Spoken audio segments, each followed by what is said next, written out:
Assalamualaikum warahmatullahi wabarakatuh. Salam sejahtera untuk semuanya. Saya Pak Ali dari Inside Chamber. Kita lanjutkan. Sekarang kita sampai pada semester 2 ya. Kita akan mulai dengan bab 5, cerita tentang daerahku. Kalau di semester 1 kita banyak belajar IPA, sekarang IPS-nya ya kan. Oke. Kita langsung saja mulai. Sebelum kita mulai untuk pembahasan-pembahasan ya. Ini adalah playlistnya. Dengan menggunakan playlist, ya pembahasan bisa dapatkan secara urut dan runtut. Linknya ada di bawah di kolom deskripsi ya. Silahkan dicek. Oke, langsung saja kita mulai bab 5. Cerita tentang daerahku. Di mana tempat tinggal kalian? Nah, kalian sebutkan ya. Kalau Pak Ali di Kediri sekarang, sebelumnya di Surabaya. Nah.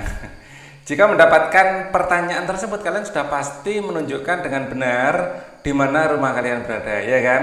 Tetapi apakah kalian sudah mengenal provinsi tempat kalian berada? Nah, seperti Pak Ali ada di provinsi Jawa Timur. Nah, apa saja kekayaan alamnya? Wah, banyak sekali provinsi Jawa Timur. Wah, kalau dari makanannya enak ini disebutkan ya. Jawa Timur punya soto Lamongan. Nah, punya rujak cingur, nah Surabaya, ya punya pecel tumpang Kediri, macam-macam makanannya dan enak-enak. Apa saja kekayaan alamnya? Kekayaan alamnya ya di Jawa Timur ini ada tambang marmer, nah ada tambang gas juga ada. Bagaimana dengan kehidupan masyarakat di daerah kalian? Yuk pelajari ya. Oke, kalian bisa melihat keragaman masyarakat juga ya. Di Jawa Timur hampir semua agama ada ya. Agama Islam ada, Kristen ada, Hindu, Buddha ada. Ya. Tujuan pembelajaran menceritakan perkembangan sejarah daerah tempat di tempat tinggal ya. Jadi kalian harus tahu bagaimana sejarah tempat tinggal kalian. Bagi yang daerah Malang tahu tentang Singosari, yang Kediri tahu tentang Kediri, Mojokerto tahu tentang Mojopahit lah kan gitu ya. Yang ya macam-macam. Jadi apa yang Kalimantan ya harus tahu tentang Kutai misalnya. Menceritakan perkembangan sejarah tempat tinggal kalian, mengidentifikasi dan menunjukkan kekayaan alam yang ada di tempat tinggal kalian itu apa saja. Mungkin di dekat kalian ada hutan bakau, mungkin ada tambang batu bara, ya harus tahu. Karena menarik sekali untuk mengetahui kekayaan alam daerah masing-masing. Menelaah pengaruh perkembangan daerah terhadap kehidupan perekonomian masyarakat di daerah tempat tinggal. Topik A, ya, seperti apa daerah tempat tinggalku dahulu. Nah, kita belajar sejarah ini ya. Pertanyaan esensial, bagaimana cerita asal muasal daerah tempat tinggal kalian? Kalau Pak Ali tinggal di Kediri sekarang ya. Dulu di Kediri ini adalah pusat kebudayaan, ada kerajaan Kediri. Nah, kalian mungkin pernah dengan Jayabaya ya, Ramalan Jayabaya itu adalah salah satu raja Kediri. Nanti akan kita bahas juga. Siapakah saja tokoh lokal yang memiliki peran dalam perkembangan daerah tempat tinggal kalian? Ya, tokoh lokal adalah tokoh yang ada di tempat kalian yang perannya sangat besar. Ya, seperti Pak Ali dari Jawa Timur. Banyak ada beberapa presiden ya, bukan banyak. Presiden pertama kita ya dimakamkan di Blitar, itu Jawa Timur ya. Presiden Soekarno makamnya di Blitar. Terus makam Gus Dur itu presiden kita juga ada di Jombang. Nah, presiden sebelum Pak Jokowi itu juga berasal dari Pacitan, Jawa Timur loh ya. Nah, itu adalah tokoh-tokoh lokal. Dan apa saja hal yang berbeda dari tempat tinggal kalian di masa dahulu dan kini? Dulu di Kediri ya, ini Pak Ali ceritakan tentang Pak Ali, kalian ceritakan kalian sendiri. Di Kediri ini kerajaan Kediri ini kerajaan yang beragama Hindu Buddha. Nah dulu ya, sekarang mayoritas Islam. Hindu Buddha masih ada juga ya. Itu perbedaan dulu dan sekarang. Mengapa kita harus menjaga peninggalan sejarah daerah tempat tinggal? Harus ini. Kita bangsa yang besar adalah bangsa yang menghargai para pahlawannya. Bangsa yang besar adalah bangsa yang paham tentang apa ya, tentang asal muasalnya kita itu, sejarah yang mengukir kita ini adalah kebanggaan kita, ya. Jadi menjadi bangsa yang besar itu bangsa yang sangat menghargai warisan-warisan budaya dari nenek moyang kita, warisan-warisan kearifan, ya. Ini harus kita kira, ini adalah bagian dari identitas kita. Jangan sampai kita sebagai bangsa yang tidak punya identitas. Nah, akhirnya mencontoh identitas negara lain. Nah, ini tuh kan tidak benar.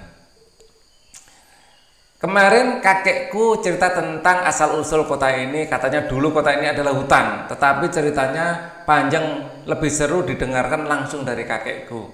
Wah, seru sepertinya. Nanti sore aku ke rumahmu ya, aku mau dengar cerita dari kakekmu. Nah, beruntunglah bagi kalian yang masih punya kakek ya, bisa bercerita tentang masa lalu. Pak Ali juga suka ketemu sama kakeknya Pak Ali, cerita tentang zaman Jepang. Kakeknya Pak Ali ini ya bagian dari orang yang pernah Romusa dipekerjakan oleh Jepang, dan menarik sekali kalau mendengar seperti itu. Bukan kakek sih, lebih tepatnya Pak D. Nah, apakah kalian pernah mendengar kata sejarah? Apa yang dimaksud dengan sejarah? Kalian dan orang-orang sekitar kalian semuanya pasti memiliki kisah masa lalu, ya kan?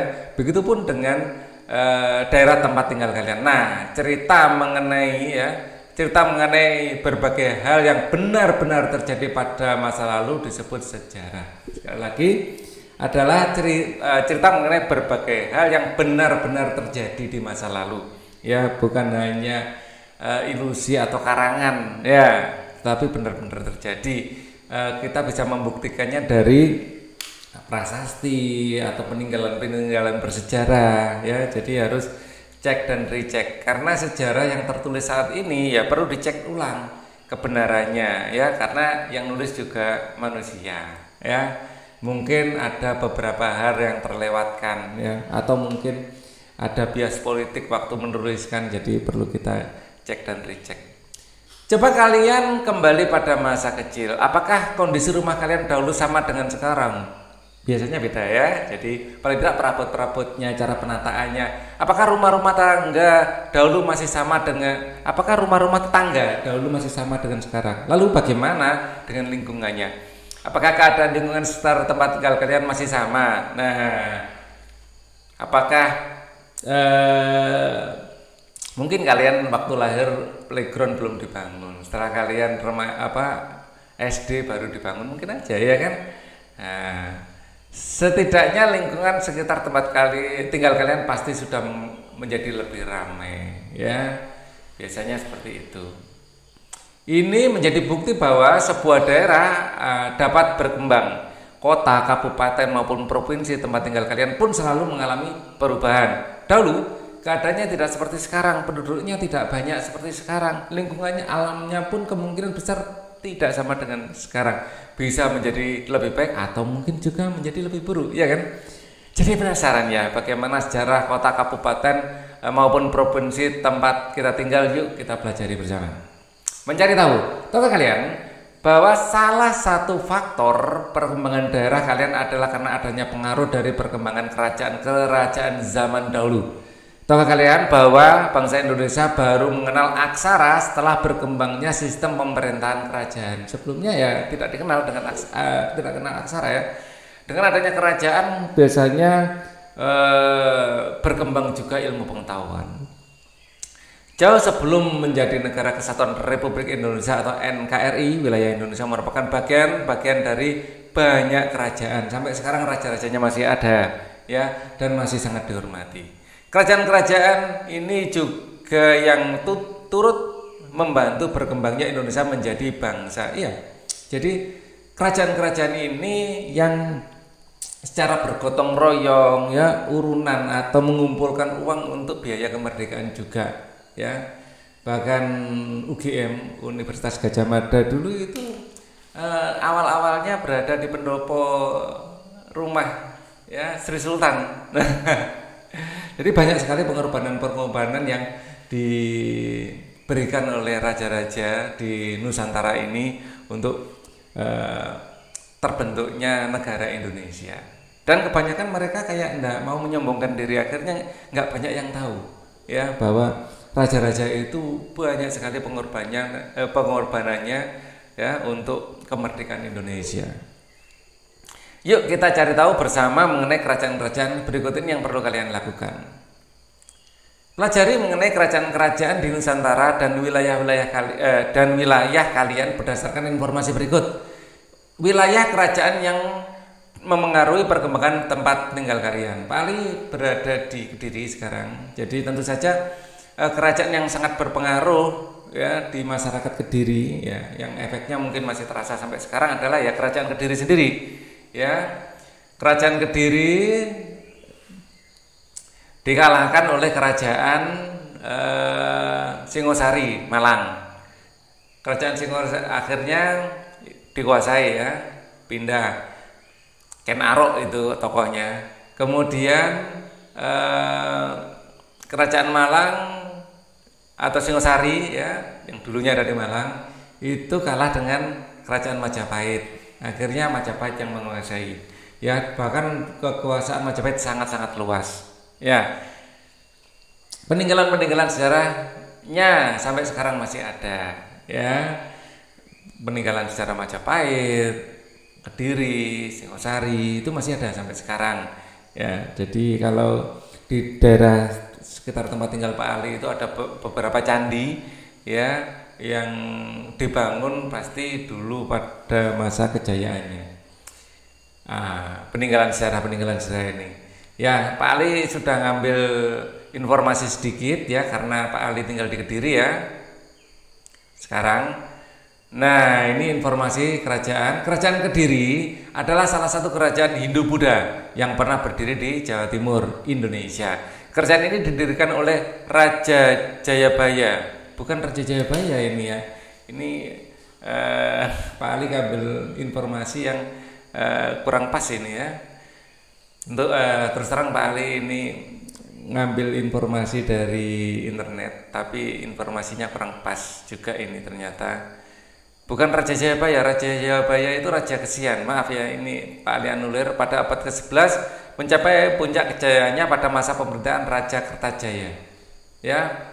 Jadi kalau raja-raja yang memerintah kerajaan Kediri ya, ini paling ambil dari situs lain yang mungkin lebih bagus karena memang lebih serius kelihatannya buat situsnya.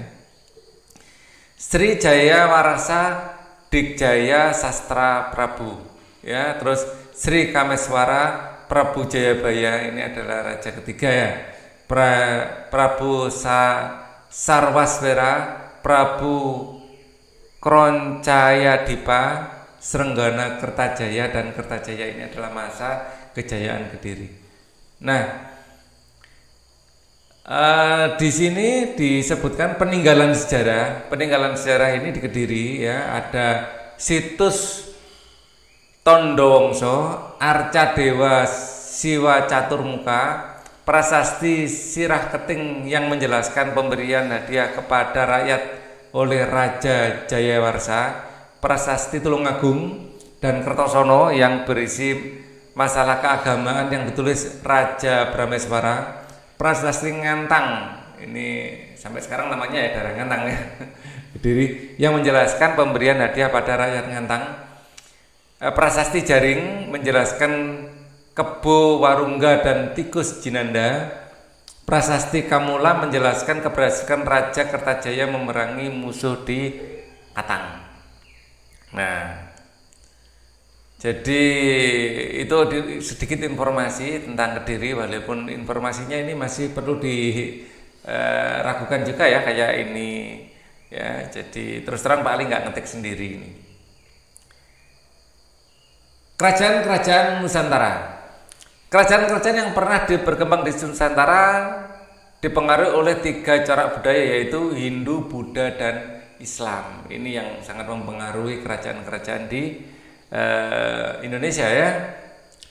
Kerajaan bercorak Hindu-Buddha. Dari berbagai peninggalan yang ada diketahui bahwa Hindu-Buddha masuk ke Indonesia karena dibawa oleh para pendeta, Brahmana dan pedagang India. Setelah itu bermunculan kerajaan-kerajaan Islam di Indonesia.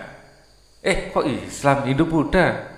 Nah, setelahnya ya, setelah Hindu Buddha. Oke. Kerajaan bercorak Islam. Agama Islam masuk ke Indonesia melalui para pedagang yang berasal dari Arab, Persia, Gujarat. Dan Pak Ali juga pernah membaca berbagai kajian kalau Islam itu bukan hanya para pedagang yang membawa ke sini, juga memang kayak semacam misionaris atau memang ada ulama yang datang ke Indonesia ya untuk menyebarkan agama Islam. Salah satu wali Songo itu keturunan Palestina. Jadi dan bukan pedagang kelihatannya ya kan. Nah, kita kapan-kapan akan bahas itu. Waktu itu kekuatan kerajaan Majapahit dan Sriwijaya sudah mulai melemah ya. Majapahit ini melemah karena perang saudara. Nah, ini harus kita hindari. Kita belajar dari sejarah, itu pentingnya itu ya. Jadi kita harus bersatu ya agar tidak mudah hancur dari dalam. Ya. Seperti Majapahit itu ya, karena ya bertengkar antar sesama Majapahit sendiri, bukan bertengkar sama negara lain, bukan ya. Kerajaan-kerajaan yang berada di bawah kekuasaan mereka mulai melepaskan diri dan raja-rajanya memeluk Islam ya. Kerajaan-kerajaan yang berada di kekuasaan mereka melepaskan diri dan raja-rajanya memeluk Islam. Setelah itu bermunculan kerajaan-kerajaan Islam di Indonesia. Nah,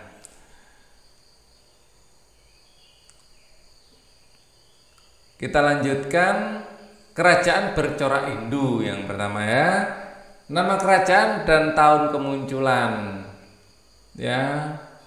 Kutai itu 400 Masehi. Ini adalah kerajaan tertua yang ada catatan sejarahnya. Mungkin sebelumnya juga ada kerajaan-kerajaan ya, bukan mungkin ya, hampir diduga kuat ya. Jadi ya cuman yang jadi masalah belum ditemukan bukti-buktinya. Kita nggak bisa mengklaim ya kalau tidak ada buktinya. Kalau Kutai ini ada ya, pusat kekuasaannya Kalimantan Timur ya. Jadi dulu Kalimantan Timur ini adalah pusat kerajaan ya kan. Namanya rajanya ada Kudungga, Aswawarman, Mulawarman ya. Peninggalan sejarahnya ada prasasti stupa berbentuk tugu batu bertuliskan huruf Pallawa loh ya. Jadi dahulu kala pusat pemerintahan itu juga di Kalimantan ya. Tarumanegara ya, nama kerajaannya di Bogor loh. Habis dari Kalimantan pindah ke Bogor, ini gimana ini ya. Nama rajanya Purnawarman, agak mirip-mirip ya, Mulawarman, Purnawarman, Bogor, Jawa Barat. Prasasti kebun kopi, prasasti jambu, prasasti muara, Cianten, ya, prasasti Tugu, prasasti Lebak. Ini adalah peninggalan-peninggalan sejarah. Ya, ada Kalingga, ya, yang muncul, ya, tahun 674 Masehi, belum tahun 1000 ya.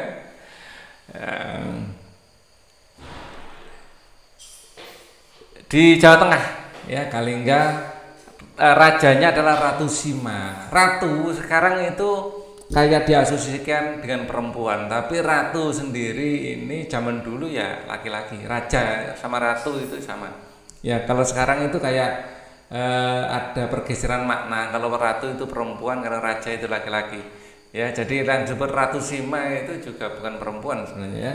Ratu itu juga laki-laki, belum tentu perempuan gitu loh. Biasanya pada umumnya pemimpin laki-laki.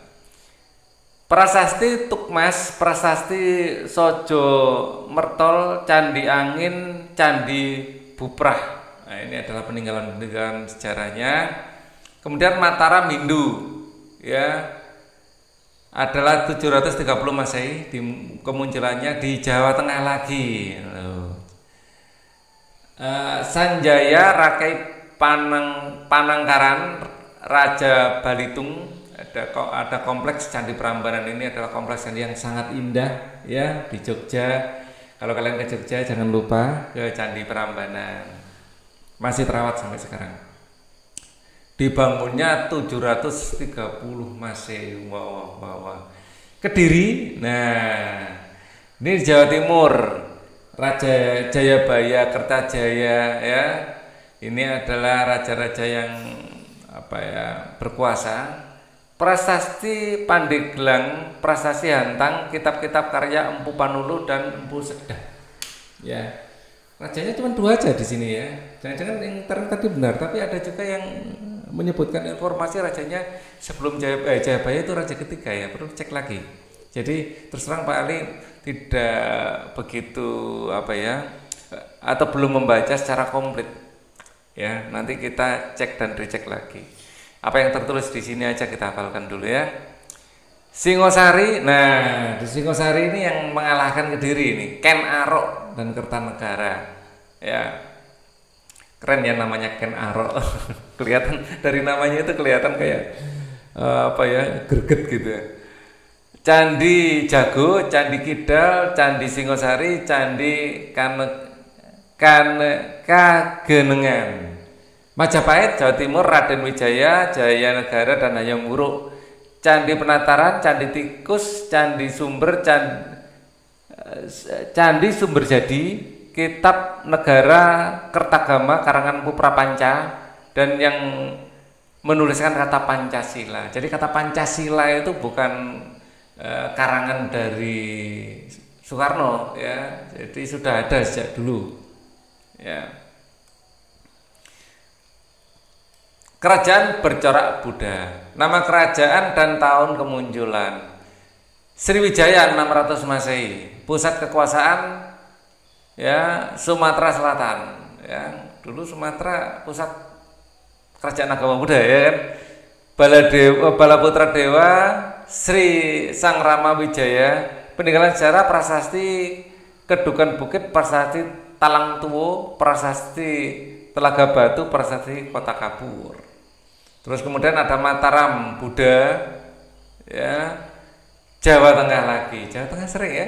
Ada kerajaan Banu Wisnu Indra Samaratungga, Candi Kalasan, Candi Sewu, Candi Pawon, Candi Mendut, Candi Borobudur, Candi Ngawen. Nah, ini ya karena Jawa Tengah itu sering banyak kerajaan, sampai sekarang itu kayak budayanya itu masih kental. Jadi peninggalan zaman dahulu itu sampai sekarang bertahun-tahun setelahnya itu masih terasa ininya atmosfernya itu. Jadi tidak mudah ya budaya itu luntur ya. Dan itu memang harus kita pertahankan. Kerajaan bercorak Islam sekarang, nama kerajaan Samudra Pasai abad 13. Wih, abad 13. Ini berarti benar ini abad 13. Wah. Ini paling tua berarti ya. Mungkin salah ketik atau bagaimana ini ya. Yang Kutai aja 400, masa ini 13. Ya, ini cek ulang aja ini ya. Pusat kerajaan Nangro Aceh Darussalam. Sultan Malik As-Salih, Sultan Malik At-Tahir, Sultan Ahmad Zainal Abidin. Peninggalan sejarah batu nisan makam Sultan Malik As-Salih Cakradonya sebagai hadiah dari Kaisar Cina. Nah, ini menunjukkan kalau kerajaan-kerajaan di Nusantara itu sudah ada hubungan diplomasi sampai ke Cina ya kan. Nah, kerajaan bercorak Islam berikutnya, nama kerajaan dan tahun kemunculan. Aceh 1514 Masehi. Nah, Nangro Aceh Darussalam pusat kekuasaannya. Nama rajanya banyak ya, berarti rajanya ini kuat ini, stabil. Ali Mukhayat Salahuddin, Alauddin Riyad Syah, Sultan Iskandar Muda, Iskandar Sani, Sultan Iskandar Muda II ya, Ratu Tajul Alam Safiyatuddin Syah, Monumen Darussalam, makam Sultan Iskandar Muda, Kharkov, kuburan serdadu Belanda. Mungkin masuk Islam atau gimana ini ya peninggalan sejarahnya. Demak 1400 Masehi, Demak Jawa Tengah tentu saja ya. Raden Patah, Adipati Unus, Sultan Trenggono, Pangeran Hadiwijaya. Peninggalannya sampai sekarang masih ada ya. Masjid Agung Demak, piring campaka, saka total, tiang utama masjid ya, beduk dan kentongan. Saka tatal, saja total. Banten 1400 Masehi, Serang Banten. Ini rajanya adalah Sultan Hasanuddin, Syekh Maulana Yusuf Maulana Muhammad, Pangeran Ratu Sultan Ageng Tirtayasa. Nah, ini juga pahlawan ya. Kiai Masjid Banten Spelwijk, meriam kuno, wih sudah punya meriam, dan Ki Amuk. Ya, jadi bahkan Majapahit itu juga sudah bisa bikin meriam sendiri ya. Kerajaan bercorak Islam. Nama kerajaan, tahun dan kemunculan. Di Ternate 1500 Masehi, Maluku Utara, ada Sultan Zainal Abidin, Sultan Hairun, Sultan Alauddin, Riyad Shah, Sultan Babullah, Istana Sultan Ternate, benteng kerajaan Ternate, dan Masjid Ternate. Ya, di Ternate ini dulu pusat kerajaan Islam. Tidore, sayang sekali Ternate dan Tidore ini sempat bertempur ya. Jadi didukung sama dua penjajah yang berbeda lagi ya. Tidore ada Maluku, Sultan Mansur, Sultan Nuku, benteng peninggalan Portugis dan Spanyol. Ada Goa, Makassar, Sulawesi Selatan, Sultan Alauddin Muhammad Said Sultan Hasanuddin, benteng Ujung Pandang, makam Sultan Hasanuddin. Mari kita cari tahu tentang kakek Ian ya. Sore hari tiba Banu datang ke rumah Ian, tak sabar mendengar cerita dari kakek Ian. Sebelum bercerita, kakek Ian memberi Banu dan Ian tantangan. Wih, ada tantangan dari kakek. Kakek Ian menantang Banu dan Ian untuk menebak siapa saja tokoh benda tersebut. Benda apakah itu? Yuk kita coba bantu Banu dan Ian mendapatkan jawabannya. Siapkan buku tugas dan baca dahulu instruksi sebelum memulai kegiatan. Guru kalian akan meminta kalian mengeluarkan uang kertas yang sudah diminta bawa sebelumnya. Salin dan tabel di bawah ini pada buku tugas kalian. Tabel digunakan untuk menyimpan informasi kalian yang dapatkan dari observasi. Kalian mulai mengamati benda tersebut ya. Nah, kalian dapat mencari tahu dengan informasi dalam buku, internet, ataupun dengan bertanya pada orang sekeliling kalian. Kalian juga dapat meminta artikel tambahan dari guru kalian. Tuliskan jawaban kalian di buku tulis. Ini sudah Pak Ali siapkan beberapa alternatif ya, tokoh yang ada di uang. Yang pertama Ki Hajar Dewantoro. Ini ada di uang 20.000 ya. Ini sudah lama ini uang ini ya. Sekarang mungkin masih beredar atau enggak, Pak Ali tidak tahu. Mungkin saja masih ya. Ki Hajar Dewantoro atau yang memiliki nama asli Raden Mas Suwardi Suryaningrat, lahir di Yogyakarta. Loh, berarti lahir di nominalnya 20.000 ya. Tokoh pada gambar Ki Hajar Dewantoro.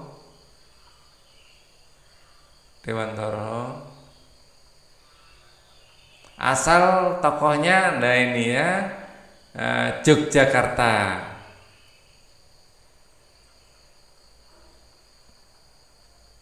Peran tokoh, nah kita lihat di sini ya. Di Yogyakarta pada 2 Mei 1889. Ia adalah sosok yang sangat berjasa bagi majunya dunia pendidikan Indonesia, memajukan dunia pendidikan.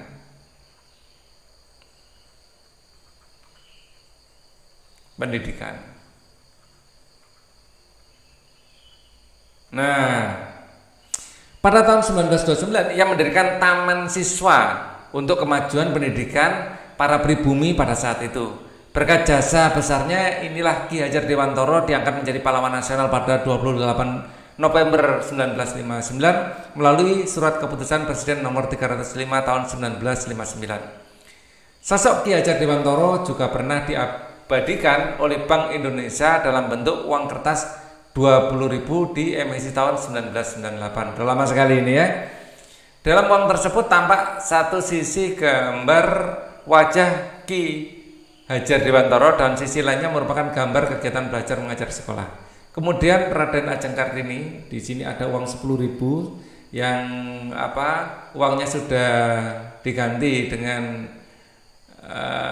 tokoh lain, nanti akan kita bahas juga. Sekarang diganti dengan ini, Frans Kasiepo ya. R.A. Kartini ini adalah salah satu pahlawan nasional ya. Raden Ajeng Kartini atau R.A. Kartini lahir di Jawa Tengah ya pada 21 April 1879 ya, tepatnya di Rembang ya, Rembang Jawa Tengah ya. R.A. Kartini asal daerah Jawa Tengah gitu aja ya. Peran tokoh ini memajukan pendidikan perempuan ya, untuk perempuan. Dulu perempuan itu jangankan di berpendidikan tinggi, sekolah aja enggak boleh dulu itu ya. Raden Ajeng Kartini lahir di Jawa Tengah, di Jepara, kok di Rembang ya, bukan di Rembang ya, di Jepara ya. Jawa Tengah pada 21 April 1879. R.A. Kartini mendirikan sebuah sekolah khusus perempuan karena ingin para perempuan juga mendapatkan pendidikan seperti yang didapatkan oleh pria. Cuman pendidikannya dulu lebih banyak bagaimana menjadi perempuan yang baik ya, bagaimana dididik menjadi ibu rumah tangga yang baik. Itu penting loh, sampai sekarang perlu itu diberikan. Ia diangkat menjadi pahlawan nasional pada 2 Mei 1964 melalui surat keputusan Presiden tahun 108 nomor 108 tahun 1964 ya, merujuk dari laman resmi Bank Indonesia. Kartini pernah muncul di uang pecahan 5, dulu ada uang 5 ya. Pada 1953 masa penggunaannya sekitar 9 tahun karena ditarik oleh Bank Indonesia pada 1961. Kemudian gambar Kartini muncul di bagian depan kertas nominal 10.000 pada tahun emisi 1985 yang kembali ditarik pada 1995. Jadi uang ini sudah ditarik dari peredaran. Warnanya masih dipakai ya untuk ini. Kemudian uang 1.000 ya, ini uang ini masih ada sampai sekarang ya. Ya, walaupun sudah ditarik maksudnya sudah tidak banyak beredar, tapi Pak Ali kadang-kadang masih ketemu ini ya, uang 1.000 Kapiten Patung Murah. Atau untuk yang terakhir ini nanti tokoh yang terakhir ini aja ya, ini masih beredar uangnya masalahnya sekarang. Atau nggak apa-apa sih ditambahkan aja nanti ya, Kapiten Patung Murah.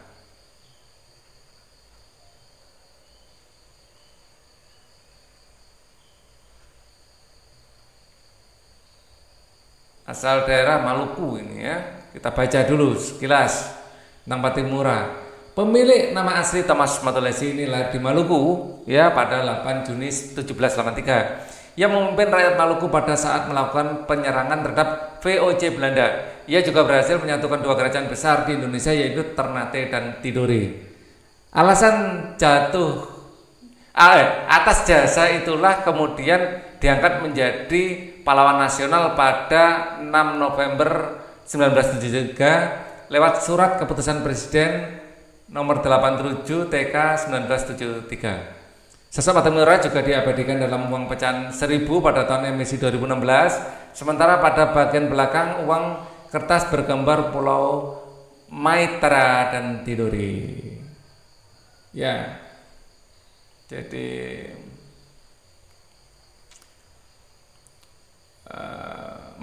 peran tokoh menyatukan Ternate dan Tidore ya.